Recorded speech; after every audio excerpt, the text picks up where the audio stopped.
how you doing today? Thanks for asking, I'm good. My app still doesn't work. By now it kinda should. I spent way too much cash, but the Vag Commander is here. I got a laptop and some German parts, so today we'll turn the key. How you doing? Welcome to another episode of Mighty Car Mods. The Vag Commander is here. We got a laptop and some German parts, and today we'll turn the key of the Volkswagen up. It's gonna work, isn't it?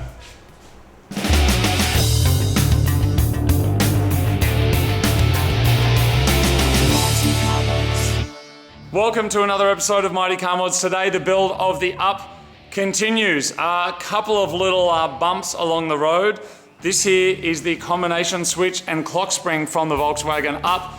This one doesn't fit the GTI steering column, so needed to get a new combination switch from Germany.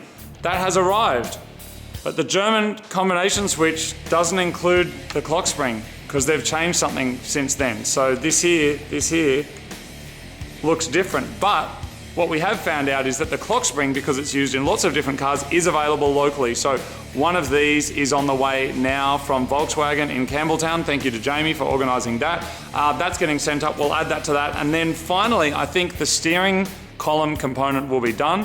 Other than that, today we're going to be working on console, wiring. There's a couple of little weird things going on, like the fan will stay on even when the keys are not in.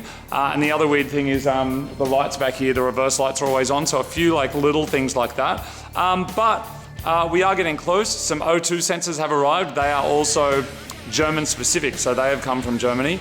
And there's a bunch of other little parts that need to arrive as well. So the plan today is to actually get a seat in, turn the key, and hopefully have it working. Miles is here again, he's got his laptop, and we got our parts from Germany, and I think between those two things and his very clever brain, hopefully today we should actually be able to get the car started, which is very, very exciting. Unless we uncover any other strange German mysteries, by the end of today this car should be mostly finished and actually running. This one doesn't have any cruise control. This one clips and locks onto the steering column just with some plastic clips. This one uses a hose clamp system back here. The clock spring has a different position where it actually plugs in. So this one plugs in at the top. What's that? Top right, top left, something like that. And this one's down the bottom. So even if you were to spin it, it probably doesn't look like it's going to go in the right spot. So then we just wait for the other one to arrive. No worries. Well, I think this is about 1 hour away. So in the meantime, I suggest we sort out all of that. Yes. Great. Amazing. The combination switch can go on the GTI steering column, complete with the cruise controls, and the next mystery we need to solve is the rear lights, because currently they are not working properly. Right, so we're rewiring tail lights. This is cool. Look, this whole tail light is just held in by that one wing nut. Boom, just like that. And it's even got a 10mm thing there for tools, but if you don't have tools, it's got that. That's a very clever Volkswagen, well done. I tried to get lights out of an X-Trail, it took like an hour. You've been slowly won over by the Vag, haven't you, Martin, over the years? No, I haven't at all. I still feel the same way about them as I always did, but I also think this car is excellent. I thought the GTI was excellent too for a bit, then I kind of unthought that once I drove some other stuff. And now I think this is better because it's smaller and more nuggety and 3-cylinder and turbo. But I can't think of another engine, can you? That's as cool as this engine? That's this size. Daihatsu stuff's cool. I like 660 turbo Daihatsu stuff. Yeah, that's true. So do you, don't you, Martin? I do, but it's like slower than this. Yeah. Considerably. This here is the headlight combination switch that the old Up didn't have. It basically just had like a little toggle switch. This here though is pretty standard across lots of Volkswagens. I got this one from eBay. I don't even know if it's legit, to be honest. Like, I don't know if it's a Volkswagen item or not, but it took quite a long time to get here. But this here should unlock our illumination functionality. So this is what it looks like. Looks like that. So basically, you got your little switching like this, and this is actually, it's got a little cheeky way that it inserts and takes out again, which makes them really easy. I will show you how that's done, but if we put this in, then we can actually start testing the lights properly and seeing why the reverse lights are staying on constantly. So let's go have a look. So this here is the new one, and you can see what the connector looks like on the back of it there, and this here is the old one, so way bigger. And you can see that the connector is like this big chunky plug which compared to that is way smaller. So let's go install this one, see if we can get our lights working. This switch is a direct plug-in, which is a nice treat considering how much of this car has required specialist parts from Germany. It powers on, which means Marty can start investigating what is going on with the rear lights. The other problem that we're having at the moment is that the fan is always on, even without a key, signifying that the GTI Lume and the Australian delivered up have some more differences. To remedy this, we're installing a relay so that the fan unit will only be powered on when the ignition's on. There may be another way to do this, but we've got relays in the shed, and if it works, it works. I've also had another package arrive, which is an updated negative battery strap. This is required as there's a sensor and it needs to feed the battery voltage into the ECU so that the automatic start-stop system can function. I would say one of the trickiest parts of this conversion is actually the start-stop functionality, because that functionality finds its way into so many different parts of the car. Also including the battery, because obviously when your car is starting and stopping, it needs to know how much voltage is going on. Over here, there is no way of knowing that because that's just a dumb line. This one here that we'll replace it with actually has a little sensor there, so it can like work out how much voltage the battery has. So if it goes too low, then it won't start and stop the car when you're at the lights, it'll just keep it going. That has also found its way into gearbox things, into dash things, and that's been like a really time-consuming part of the process. But currently we have an error light on the dash for the start-stop. I'm pretty sure that this here should fix it, so I'm literally just going to replace that line, and then hopefully there is one less light on our Christmas tree.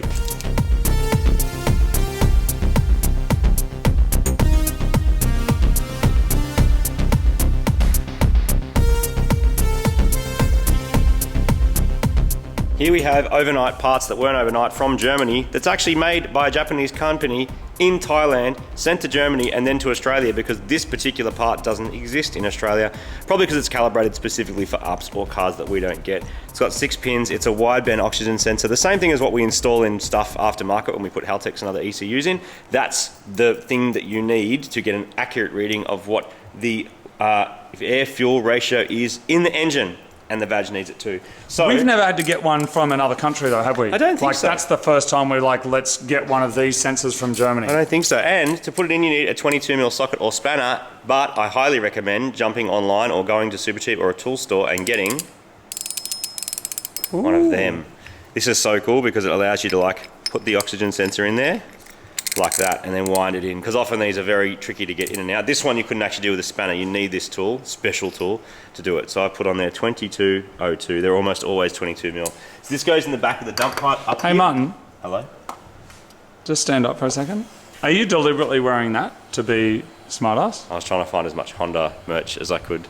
Really? This is Brian. Remember Brian and Aaron from our case? But are you wearing that because you want to battle this with your Civic?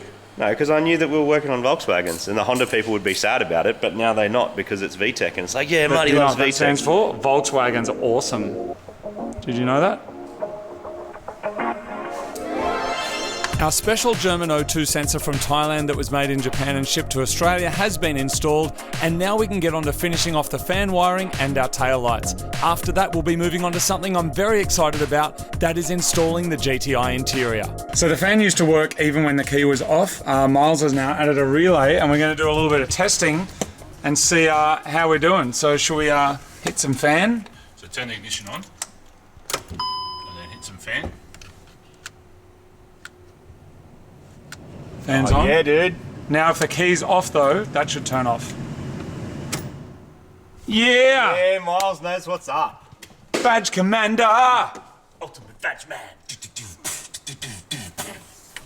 Oh dear. Oh dear.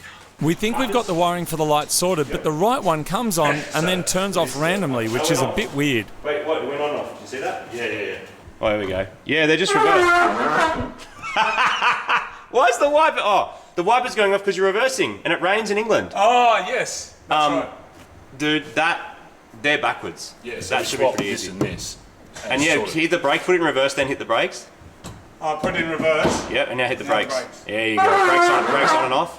What's that? Brake on and off. Yep. Yeah, dude. Whereas that side is sweet. All right, swapskis. Basically, this here is local up wiring that I've spliced into the GTI Lume. That did not happen over here, which means GTI Lume is going into local up tail light. The wiring is slightly different, maybe because of the model year. currently the brake light and reverse light are wrong. So we need to either repin or resplice those, and then that should be sweet. I'm just swapping these 2 wires and then it should work perfectly. Reverse? Yep, reverse is good. A new clock spring has arrived, same day parts from Campbelltown. All right, so this here should get us to a place that all of our steering column components and bits is done. Which is very, very exciting because steering wheels and steering columns are important. Oh, look at this. And here it is. That is there. That is the item. It does look a bit different actually. So we can install that. Oh, it's got a little lock on it. Interesting. And now, look at that. That is what we need, people. There it is. The clock spring can be installed alongside the combination switch, and then we can plug it in, which should remove another one of our aerolights on the dash. And this also means that now the steering wheel can be installed, which is a few good dugs of the DAC, and of course then we'll check it afterwards with a torque wrench. Now we can run VCDS again and check for any more fault codes. Yes, we're running, people. It's working.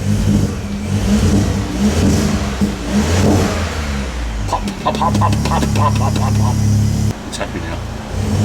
With the car running, we can turn the wheel all the way to the left and then all the way to the right, which should calibrate it and reset the steering wheel fault light that's lit up on the dash. And now we can start installing the new black interior, which I think looks amazing, starting with the headliner, which we found out is way easier to install and remove via the passenger door rather than the boot. After all of our mechanical challenges, this part of the build should be a real treat and super rewarding. So we're laying out all the up GTI parts kind of in the configuration of a car here, so you can kind of see airbag over there. There is the glove box, and then these are all the different panels. It probably doesn't look like much seeing it like this, but the interior used to be this color, so that there's an A panel. So it used to look like that, and we're going from that to black, like this, which is just looks so much better. So hood lining is also now in. That also used to be kind of a whitey grey, and now that's also black as well, which is pretty cool. Marty's doing a little hack on the rear lights over here because this light was doing a weird thing where it would power on and then turn off a second later. So have you've run a wire from here to here just to hack it in? Just borrowed it from that side because the looms are different, and because you had to keep an old loom on this side, it means the lights just aren't happy, but you turn monitoring off and it just works. Yeah, it's cool. it's a tail light, like it just needs to work on or off, that's it. All of these GTI interior panels should be a direct plug and play, but there is a certain sequence that they need to be installed in so that they all connect together properly like a big Volkswagen puzzle. A love story that might be, we wasn't supposed to happen, so much talk around us, we became numb to the yapping. It was like 05, got my license to drive, picked you up in my pop's car, went for a ride. So one of the differences on this GTI trim is this hole, which is where you're meant to put the seatbelt in, is not actually lining up with up there, but because it is Volkswagen part, I don't know if you can see on there, but there's a little hole there that's already marked out where the hole is meant to be, here and here. So I'm basically just going to use the Christmas tree bit on our little Ryobi drill here and just drill that out, and then we'll just put a grommet or something in there to fill the space so it doesn't look too cruddy. For you a dozen times, my pen dancing on this paper in your room of mine.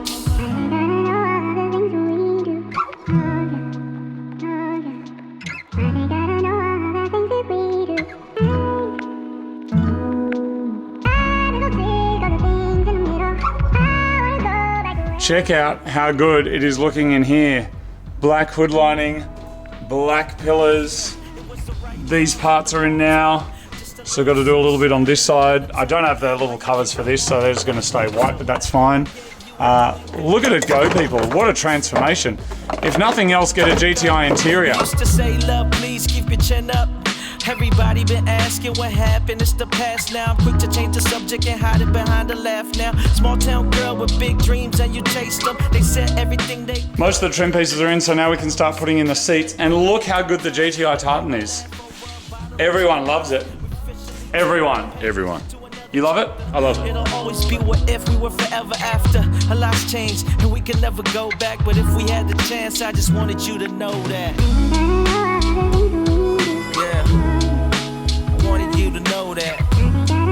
The interior is all coming together. Now it's time to put the back seat in. I'm not going to be spending much time in there, but your mum will be if she needs a ride somewhere. Happy to give her a ride to the shops or whatever. Anybody's mum who wants a ride in the up, Dude, you know what? or their dad. Do you know what mums and dads love? Tartan.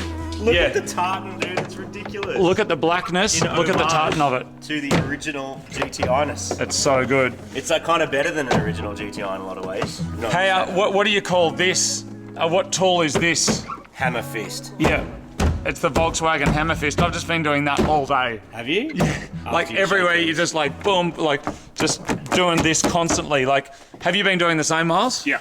Like just constant hammer fist. There's a part number for it in the Volkswagen handbook. Is there? Really? Is it believe called so. Dust Fist? There it is. So the back of this is about to look like a car again for the first time in a very long time. That is going in there. That's going under there. These are going to clip down into there and there.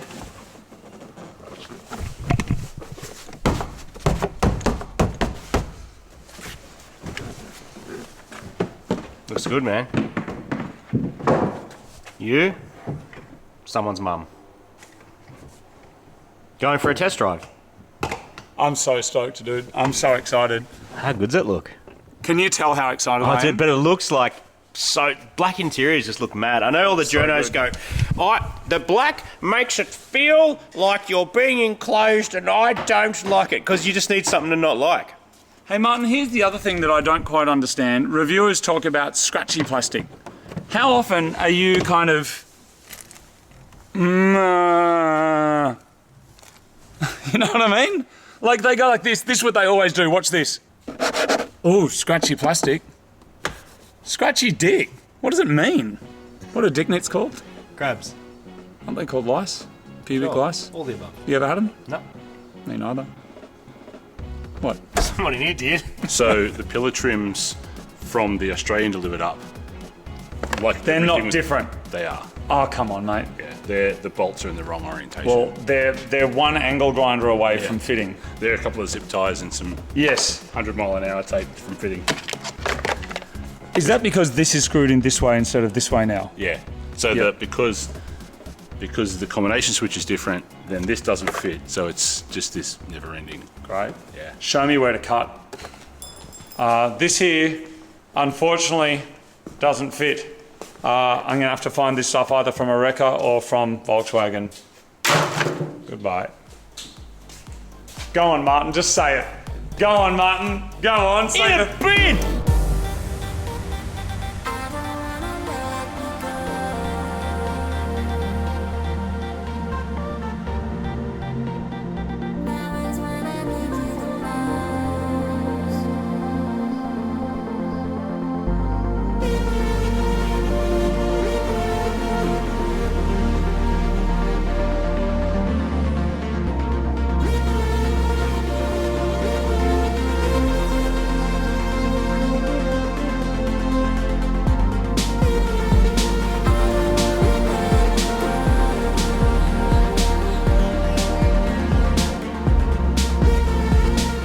It is time to put the seats in. To do that, of course I will torque them up properly, but first I will use my Ryobi side DAC. I think they call it a ratchet wrench, but we call it a side DACer. I know some of you have bought these since seeing them on the show. What you may not know though, which is like an actual game changer, is this collar right here. You can lift this and change the orientation. You can even have that going backwards if you want, so depending on how you want to use it to install different things. That there is like an absolute game changer and something that we didn't even know it did for the first while owning these. So if you've got one of these, grab the collar, adjust it. You can make it DAC in all different orientations, which is amazing. But for now, it's time to put the seats in the car. These GTI seats are a massive upgrade over my old seats, and they're a direct bolt-in swap, including all of the wiring and airbag connections underneath the seat. While I've been working on my up, it's been insured with Shannon's. They offer insurance cover for limited use and laid-up cover. They also offer agreed value plus cover for modifications, which is a huge one for us because almost all of our cars are modified. Check out the Shannon's website for a quote for your car. All right, everybody, that is another day on the GTI. There's still a few little things to do, but look at the interior. Look at it go. We've got the tartan seats, all GTI and mad. 6-speed gearbox. This here is not done yet because I'm waiting on some parts for that. There's a couple of parts we're waiting on from Germany still, which is mostly battery related stuff and also a holder that holds the ECU. We did have that, but we had to modify the previous one, so we're waiting on those parts. They should be here in Australia soon. We've got to bleed the brakes, front bumper's got to go on. We've got to take it for a test drive, sort out the steering error that we've currently got on there. But we're very close. We're very, very close. It's looking and feeling like a car. And these seats, people, it's just full bellissimo. Martin, what's German for bellissimo? Probably sounds like superb. I feel like you say superb in any language, it always sounds like superb. Yes. Like superb if you're in France or something. It just sounds the same. This is so cool, man. The It's gearshifts so are really good. nice too. It was all sporty. And something happened today that has never happened before. Needs a brake And light. that was, while almost finishing the car, Martin asked me a question. And I don't think he's ever asked me that question before. Martin asked me if he could have it. No, I said, can I buy it? Well, what's the difference? Well, then you sell it and you get money. Yeah, I don't want to sell it. I haven't even driven it yet. But now you know how to make one, you can make me one. Oh, can you imagine doing it again? A black one? No, that when I say, can you imagine doing it again, you're meant to go, no. Think about how much work it's been. That said, if we do it again, it would be 20% less time. 50% less time. You reckon? We'd know everything. That's the problem. You learn everything about a particular car. Then you go and work on a different car. Then you That's do why I'm another always one. impressed by mechanics that work on lots of different stuff all Yes. the time. Because I'm like, how do you remember it? I can't. Yeah. I don't remember how to fix a Civic. I mean, was like a month ago. this is proper custom. You know what's funny this year, Martin? There's been some Daihatsus, there's been some Civic, there's been Laborg, there's been Golf GTI, there's been, so much different stuff. But this here has just been a huge build. Thank you to the V Commander. Yep. There he is. Commander V. Commander V. Commander V. There he is. Thank you very much. It's all right. Many skills were shared today. What an absolute boss. Thank you so much for coming down. Martin, we've still got a few tasks to do. When's the test drive? But that's got to be soon. That'll be, well, no, because the steering doesn't work currently at the moment. There's a few problems with that. We've got to bleed the brakes. And also we have, which we do need to order, over here I still have my brake upgrade. So we've got the calipers. We didn't actually need these in the end, but got these big rotors. But there are a couple of other components we need to make that work.